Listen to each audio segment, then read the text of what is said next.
Please think that we did it.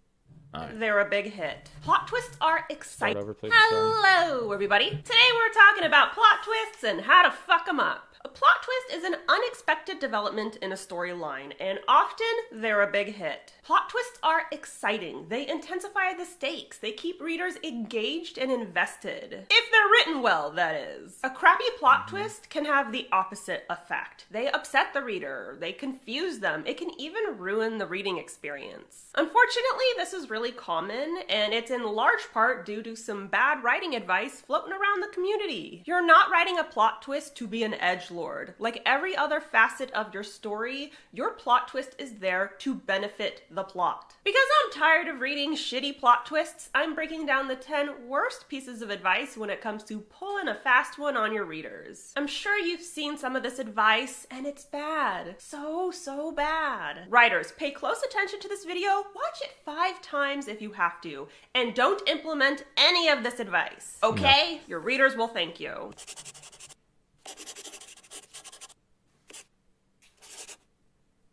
Wow. Before we get started, I have a huge announcement. Oh God. As you already know, I'm in the process of releasing my very first writing craft book, Shut Up and Write the Book, which is a step-by-step guide to the writing process from start to finish so you can get through it seamlessly. And I'm thrilled to announce that the cover reveal is right around the corner. I'm revealing the cover for Shut Up and Write the Book here on my channel on this day, so you better be here for it. Do you want to help me reveal the cover? I know you do. If you want to be a part of it, sign up using the link in the description below. Everyone who participates will be entered into a giveaway where you could win a massive prize pack. This is the biggest prize pack I've ever put together. There will be signed books, there will be notebooks, coloring books, wall art, all kinds of stuff. Click the link, get to signing up. All the details are listed on the form. Help me celebrate the cover reveal of Shut Up and Write the Book, a step-by-step guide to crafting your novel from plan to print. Don't forget to subscribe to my channel. I post new videos on Wednesdays, and if you want to be alerted as soon as I upload, ring that bell. That way you know as soon as the cover reveal goes live, obviously. The Savior's Champion. Before she goes any further, I will say that I feel like Jenna typically has like pretty good writing advice. You know, obviously you've heard me disagree with her on some things, but I think that a lot of her writing advice is for people who don't know what they're doing. She gives a lot of like generalized tips, which can work for some, might not work for others, and also is usually more for novice writers. So yeah, if you're new to writing, I would say that watching her channel, watching her stuff is not a bad idea. But also that she does it in a way that is entertaining. The way that she talks, I think, is totally fine. She keeps the pace going pretty well. So her videos are usually like you see this one, like 13 minutes, 15 minutes sometimes. Her videos are usually pretty concise and to the point. So that makes it pretty digestible. So if you're a new writer, I think that she is actually a great tool. And The Savior's Sister are available in ebook, paperback, hardback, and audiobook. They're available at She's all major retailers. So if award-winning fiction is more your jam, definitely check them out. They're linked below. And now that right there is one of the things that makes me like get upset about the systems that we have in place right now. I have never heard, and you know, again, I'm so sorry, Jenna, I'm going to do this to you. I have never heard a good review of The Savior's Champion or The Savior's Sister. 0. Actually, maybe not 0. I think I might have heard a good arc review for it, where it was like someone got an arc review and they, like, no spoilers. It was a non-spoiler review because the book hadn't come out yet. So they were just like, it's pretty good, you know. I'm pretty sure I remember that one. It might have been for the Tinkers, the Cyborg Tinker instead. But if it wasn't her, then it's 0. If it was hers, then it was 1. And that 1, I remember, was like tepidly like, you know, I can't give any spoilers. I'll just say it was pretty good. I enjoyed myself, you know, that kind of thing. It was not blown out of the water like man, this thing was amazing. You guys, you guys should definitely be getting this book. If you've never read her before, this is gonna this is gonna change the game, kind of thing, right? Like none of that, right? It was not that. It was very much of a milquetoast review. Everyone else that I've heard is either like, I wanted to DNF, I did DNF, or oh my god, guys, I read because it was so bad that I couldn't wait to do a video about it. Like, and I feel bad for Jenna that she has, I don't know if I feel bad for her or not, because she has the money for editors and such, but whatever. And honestly, this is one of those things that I do kind of want to read her books just to be on the same page that other people can be like, you know what? You guys were wrong. This book is actually pretty dope. You know what? You guys are right. This book sucks. It's just, I've heard, I'm in the double digits by now. I'm in the double digits by now, where people who I trust, because people that I trust, I usually have read at least one or two of the books that they've read, and they give a book review, or I hear their thoughts on books, like the way that they dissect things, right? And so the people that I trust their book review, and they gave it like, nah, don't do it. Like, let us suffer for you. And so therefore I never get the book. But the fact that it's award winning is, like, it makes my spine shiver. Now I am breaking down the 10 worst tips for writing a plot twist. It is the perfect topic to cover today because I may have a chapter all about plot twists in Shut Up and Write the Book. Let's get to it. Number 1, ditch the foreshadowing. You don't want people to see the plot twist coming. That means no foreshadowing. Said idiots all over the world. A good plot twist may be unpredictable. Remember that these are bad. These are bad takes that she's giving. But a great plot twist will have readers thinking, how did I miss that? You only achieve that reaction through light foreshadowing, or as I call it, scattering breadcrumbs. Leave very small, subtle hints throughout the text, typically in scenes as and moments I where like the readers to call it, as you like to, like, I hope, oh God, I hope that anyone who doesn't know, that is not something that she likes to call it. I mean, she likes to call it that, but that's not something that she made up. I hope that she's not trying to infer that she made up the idea of breadcrumbs.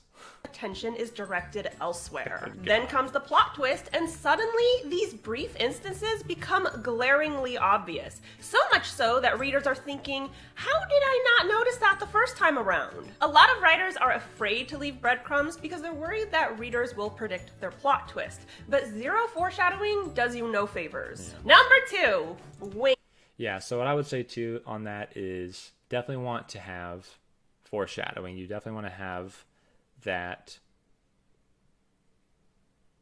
those clues in there, because I also think that makes for a really good second read through, because when they read through it again, they're like, oh my gosh, like, it's so clear. Like, now that I know, oh my God, like that was a clear indicator, or like, oh my gosh, they were so clever to hide that. Like, that was not the author, but like the plot twist person, right? Like, if someone became like the evil villain, it's like, oh my gosh, they were so good to hide that, or whatever. That is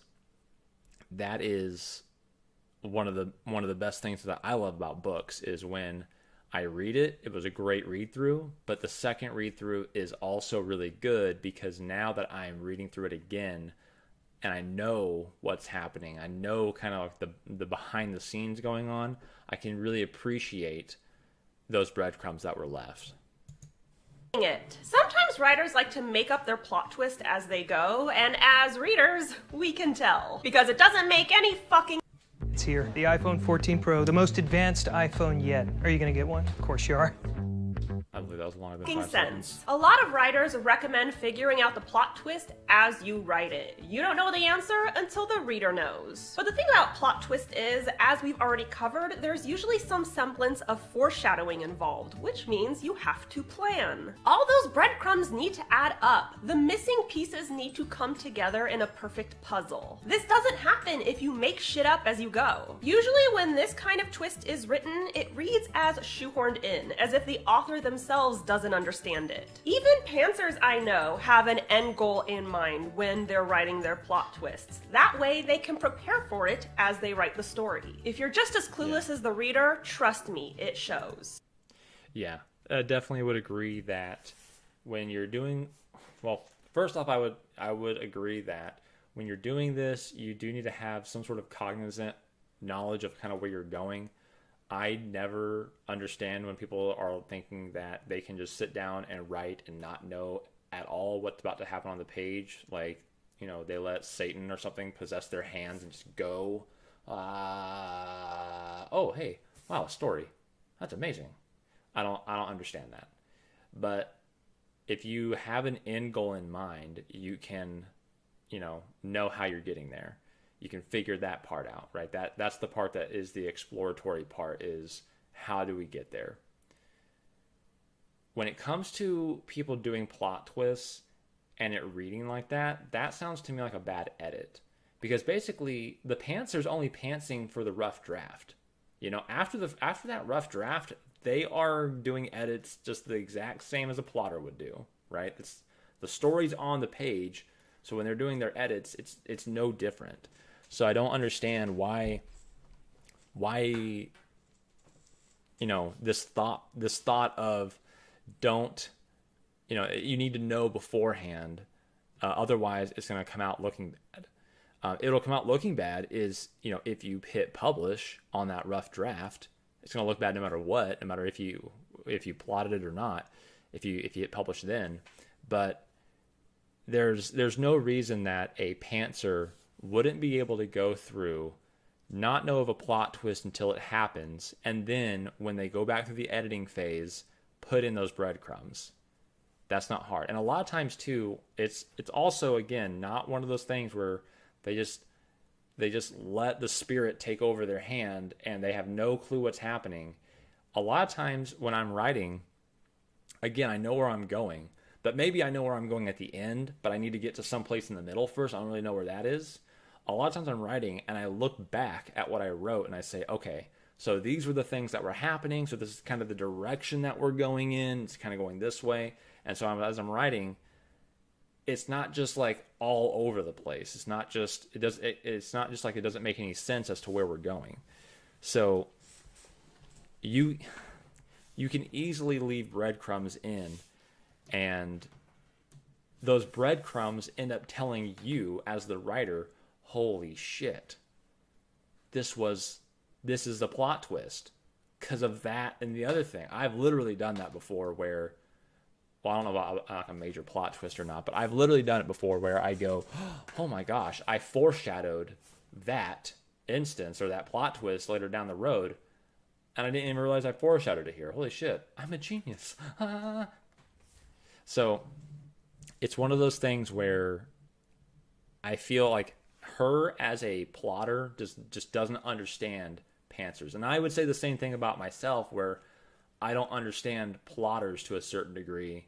I mean, like I said, I do plot a little bit, but I don't understand these notions that plotters have of pantsers. Like they just close their eyes and smack the keyboard and it just comes out somehow.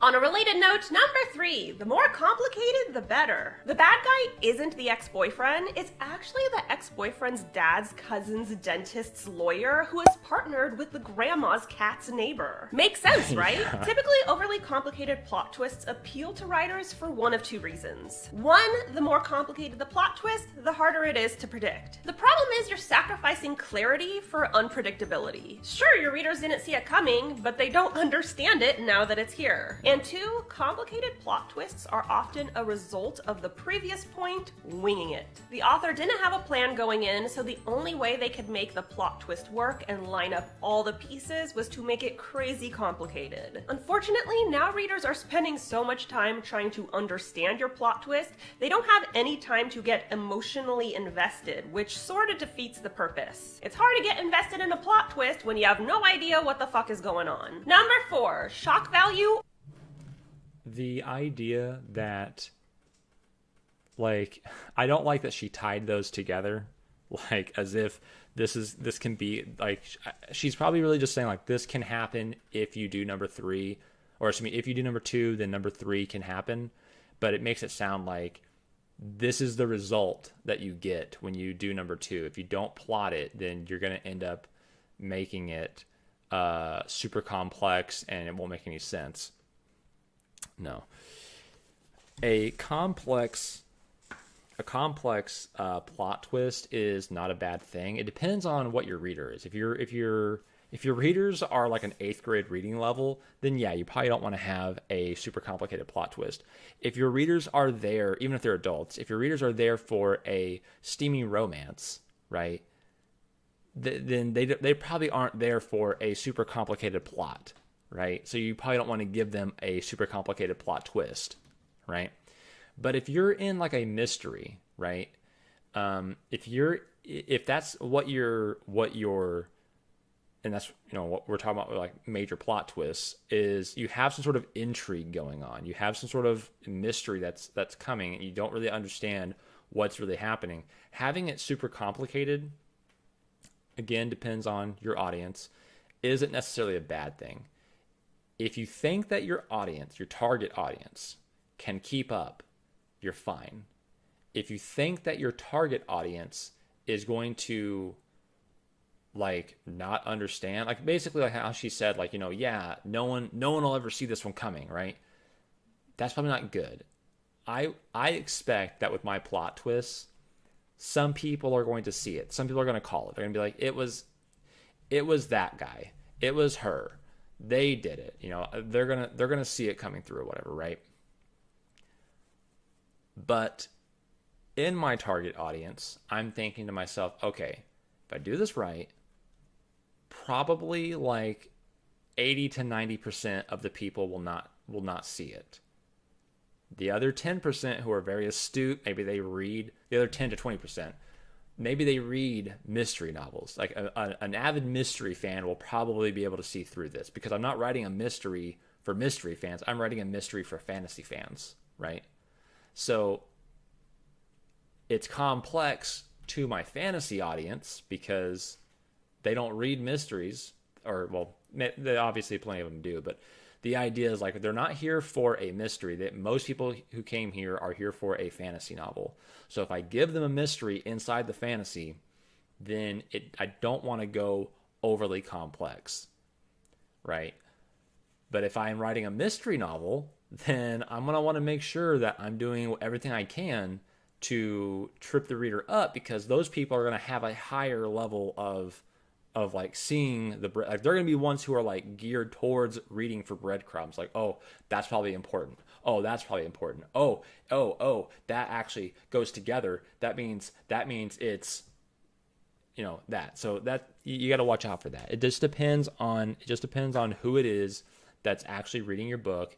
A super complicated plot twist can be right if it's for the correct reader base, right?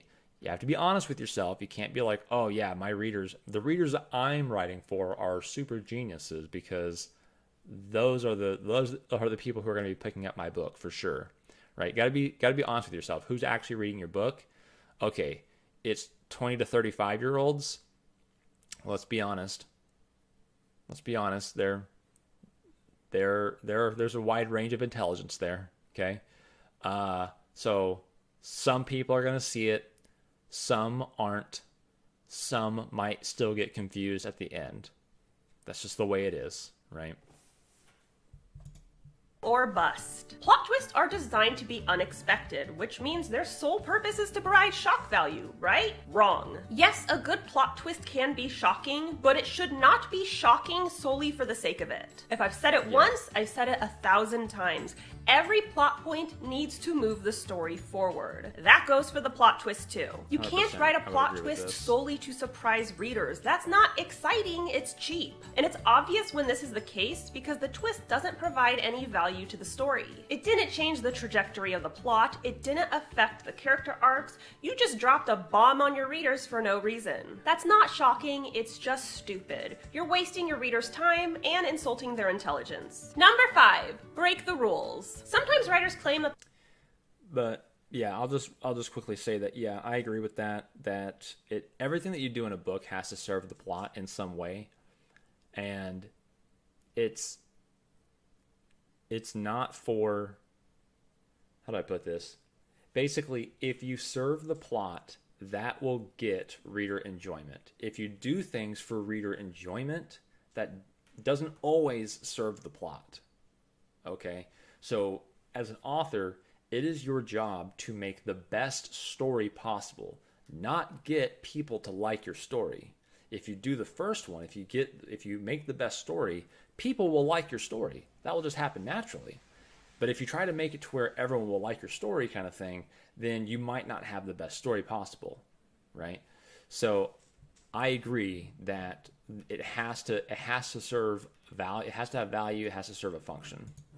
The best way to write a plot twist is to break the rules. This could be subverting tropes or flipping cliches on their head. I am all for this practice, provided you are not breaking your reader's trust. There are some expectations you need to adhere to in order to qualify for a particular genre. If you break those rules, you are now breaking your promise to the reader. For example, if you are writing a romance and the plot twist is the death of the love interest, you're gonna piss your readers right off. Why? Because romance novels are required to have a happily ever after. You are breaking your genre promise to your readers, and that's not exciting. It's just aggravating. I mean, like if you think about like Shakespeare, like they have romances and they have tragedies, right? So it is one of those things where it's like it's clearly this is a tragedy because they died, right? It's not a romance because they don't have a happily ever after. If your book is mainly focused on a romance between two characters and then one of them dies, even though you had a romance, it's not a romance anymore. It's like a romantic blah blah blah, right? Romance is probably like a subgenre at that point because it's no longer the main genre. Similarly, if you're marketing your book as a tragedy and the plot twist is, it was all just a nightmare, everything's gonna be okay. That's not a twist, it's a slap in the face. When you categorize and blurb your book, you are setting expectations, and your reader is picking up that book with those expectations in mind. Your plot twist shouldn't betray the promise you've made to your readers. If it does, you fucked up. No. Yeah, always got to uphold your promises. You can't break promises to your readers. One thing I would say on this too is that people are kind of afraid to do this because it might be it might feel like it's like it ruins the twist. Basically, like in one of my romance novels, the twist is some sci-fi element, right? So the whole book is going through and it's like basically like contemporary romance, right? Then we find out that the main character, or that one of the main love interests has some sort of sci-fi element, right? I can't market that book as just a romance or a contemporary romance because the sci-fi comes in and changes things. I have to say this is a sci-fi romance. So that way the sci-fi readers will pick it up and be like, they might go through a few chapters and be like, where the hell's the sci-fi? And then they'll finally get to it and be like, oh, here we go, right? And obviously too, kind of on the back blurb, you note that like, hey, the main love interest has a secret. Oh, what is it? And so they're reading towards that secret, and then boom, it's sci-fi, and then oh, okay, now I kind of get it, and now this is making sense as to why it's sci-fi and blah blah blah. So it's one of those things where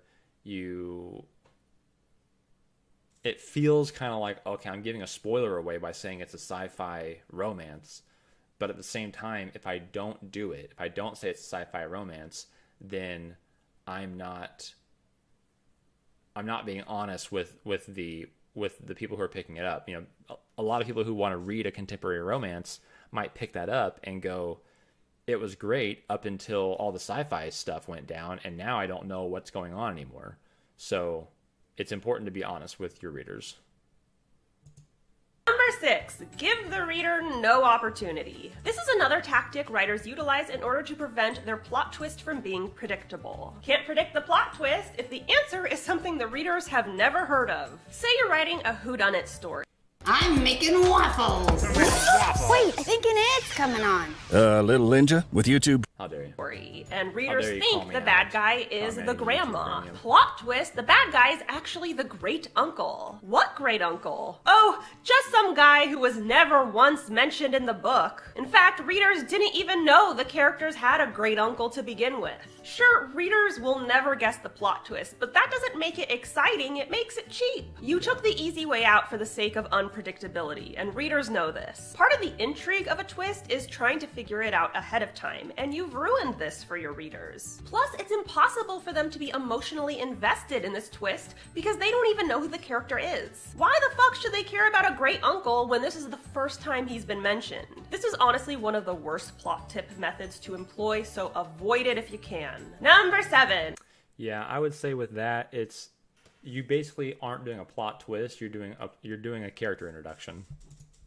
Milk it for all it's worth. Some series are very long and thick. That's what she said. They include multiple books, the story goes on for a zillion episodes, and the writer rakes in tons of cash. But sometimes the story becomes stale. There's not a whole lot left to add. In cases like this, it's common for writers to throw in a plot twist for the sole purpose of extending the series and maintaining their cash flow. Common plot twists in these situations are adding a secret baby, a long-lost relative, or adultery. While these twists may provide more content for the story, it's often at the expense of ruining the series. Yes, you made more money, but at what cost? The loyalty of your fandom? If you've gotten your readers invested in a romance only to add adultery to the mix, they're gonna be pissed. Additionally, things like long-lost sisters and secret babies don't feel natural. They feel forced and contrived. Sure, a publisher might be forcing you to extend a series, so you may be contractually obligated.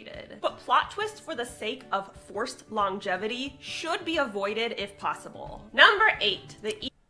I would also say that if you need to do a plot twist for like longevity's sake, then you're a writer. Make it work. You know? And she's right, that the fact that, having like the long lost sister thing is played out or is just kind of like weak and contrived. But you know what? The thing is that it can work, right? I mean, if you really make it to where they never knew. As long as you don't have any plot holes, it can work, right? I mean, like if you've made it in the plot to where basically it's like, well, look, they could have never had a love child because you mentioned X, Y, and Z, so dad was always actually there during that time. He never had time to go over to this other place that you're saying that the long lost sister is from. So therefore, this never actually works. As long as the plot twist, as weak as it may be, makes sense, technically you can make it work, Sure, it's not great. Sure, it's kind of cliched. It's a weak trope. But if you can make it serve the plot, if you can make it good, right? Take that bad and make it into something good, then, do it. You're an author. Step up to the challenge. Evil plan monologue. Plot twists in relationship to villains often come with an evil plan monologue. The reader just learned who the real baddie is, and now they need to have their questions answered. Often this can't be avoided. There are explanations your reader requires in order to understand the twist. But you can provide these explanations without forced, unnatural exposition. The evil plan monologue is where the villain breaks down his plan bit by bit to the unwilling main character. It's usually unprompted, and it is very clearly for the reader's benefit. Again, I am not saying you shouldn't provide this exposition, but you can do it in a much more natural way. For example, the main character can hear them discuss it with a constituent, or the main character could demand an explanation. But having the bad guy launch into a monologue no one asked for isn't. No. God, no. No. If you've written yourself into a point where you're like, man, there's no way that they can know, but they have to know.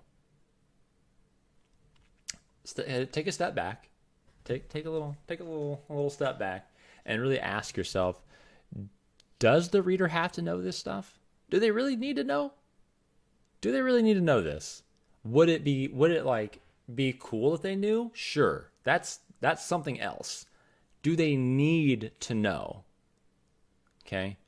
If the answer is still yes, which it might be, if the answer is like the reader has to know the villain's motivation, then it's time to step back and rework it back in from the beginning.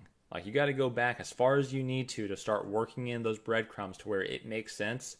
Because basically, I'm a little okay with the how I did it monologue. I think is a bit more acceptable than the why I did it. The how I did it monologue is usually more interesting anyways, because it's like, wow, dude, you were standing in front of me when the alarms went off, so it was clearly not you that stole the diamond, right? Wrong. That was a hologram, right? Or whatever it is. Like, when they go into how they did the thing, that can be more interesting. But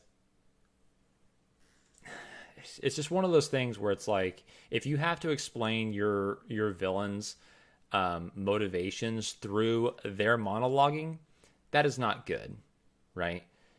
Maybe have your character and the main character, or excuse me, the main villain, have a dialogue, not a monologue, a dialogue earlier.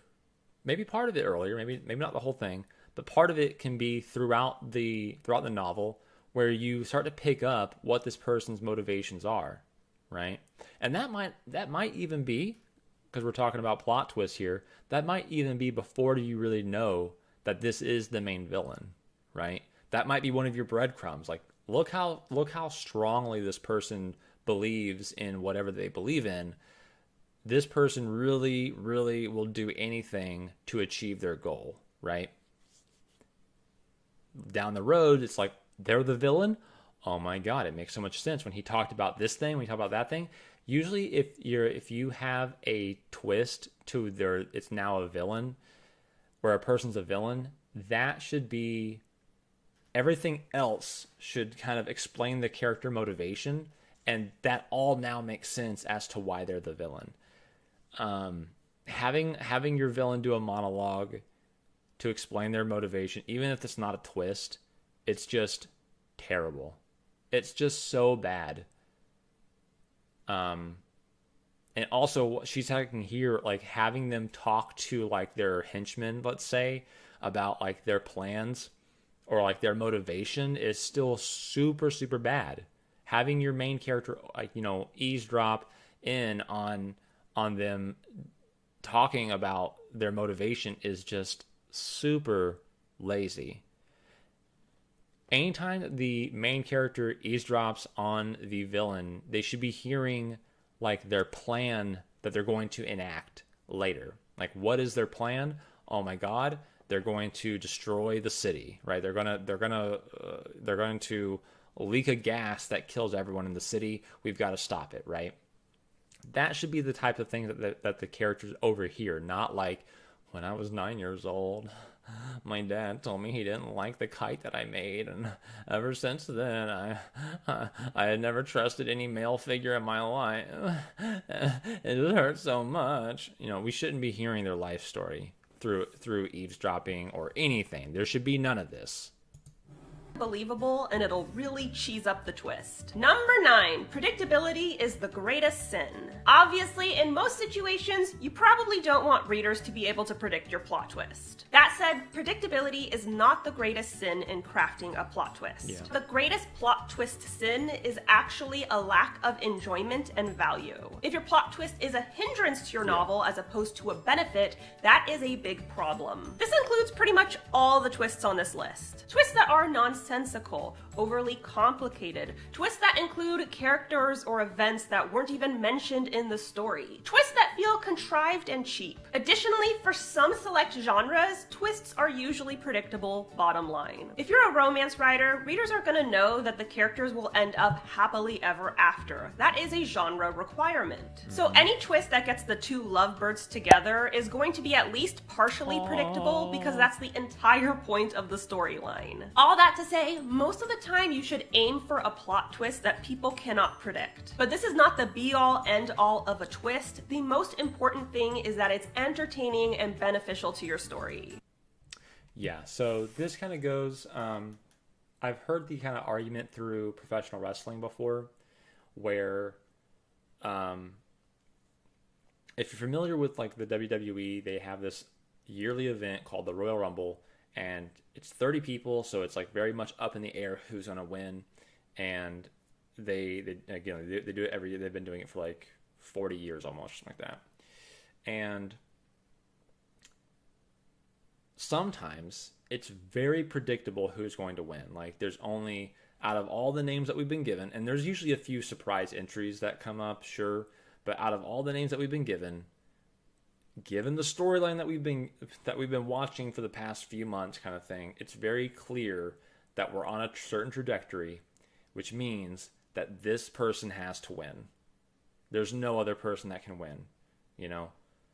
Even if this other person is just as big of a star, you've got two people in there. This other person is just as big of a star as the first person, but with the storyline trajectory, this person is going to win. We know it. And that kind of goes for every single match that you see with them. They're telling a story, right? So even though technically the match is anyone could win kind of thing, a lot of times you know who's going to win, because if you just look at the storytelling, you can tell who's going to win a match. But that doesn't always mean that, okay, well, because I know who the Royal Rumble winner is going to be, or I know who the match winner is going to be, I'm not going to be able to have any fun. Right, that's not the case. You can easily have as much fun as if you didn't know, but just knowing doesn't change that. It's the journey that matters, right? So if you have a plot twist that's pretty obvious, like she says here, as long as it's entertaining and beneficial, it's fine. And number 10, you don't have to write a plot twist. A lot of writers say every story has to have a plot twist, and that's a big fat lie. Are they fun and encouraged? Absolutely. But if it doesn't fit your story, don't bend over backwards trying to make it work. A plot twist is like a fart. If you gotta force... Wait, didn't? When we started this was like the worst ways to write, but this one here is like she's saying it's not necessary. Did I miss it? Did I hear her say like it's necessary? You don't have to write a plot twist. Yeah, you don't have to write a plot twist. It ain't necessary. So I think she's getting a little confused here. Like that's the takeaway, is that's the true thing. So like the worst way to write a plot twist kind of thing is that you do have to write one. A lot of writers say every story has to have a plot twist. Okay, there it is. A lot of writers say every story has to have one. And that's a not big true. fat lie. Okay. Are they fun and encouraged? Absolutely. But if it doesn't fit your story, don't bend over backwards trying to make it work. A plot twist is like a fart. If you gotta force it, it's probably shit. Plus, some genres are better suited for plot twists than others. For example, if you're writing a mystery or a thriller, plot twists are almost required for these stories. So in that case, Pay close attention to them. Then there are other genres, like romance, where plot twists aren't particularly necessary. All that to say, if you're writing a genre that thrives with twists, then yeah, maybe throw one in. But in all other situations, if the plot twist doesn't add value to your story, it doesn't need to be there. Don't rack your brain trying to make it work when it doesn't need to work. So that's all I got for you today. Don't forget the Shut Up and Write the Book cover reveal is right around the corner. It's happening on this day here on my channel, and you can be a part of it. Happened. Sign up using the link below. Not only can you help me reveal the cover, but one lucky participant is going to be walking away with a massive prize pack. All the details are in the sign up form. Don't forget to subscribe to my channel. I post new videos on Wednesdays, and if you want to be alerted as soon as I upload, ring that bell. The Savior's Champion and The Savior Sister are available in ebook, paperback, hardback, and audiobook. So if you like yourself some dark fantasy romance, definitely check these books out. They're linked below. And be sure to follow me on social media. I'm on Instagram, Tumblr, Facebook, and BookBub. And of course, you can tweet me at Jenna Moreci. Bye. Bye. Hey, everyone, I'm Flynn. I fucking love myself. So if you love me, and you don't mind a bit of Jenna, then why don't you press the fucking subscribe button? You know you want to. What is wrong with you? Because then you get to hear more of me. Anyways, press that button, ding the bell, and we'll have a... What? I've never heard this man before in my life.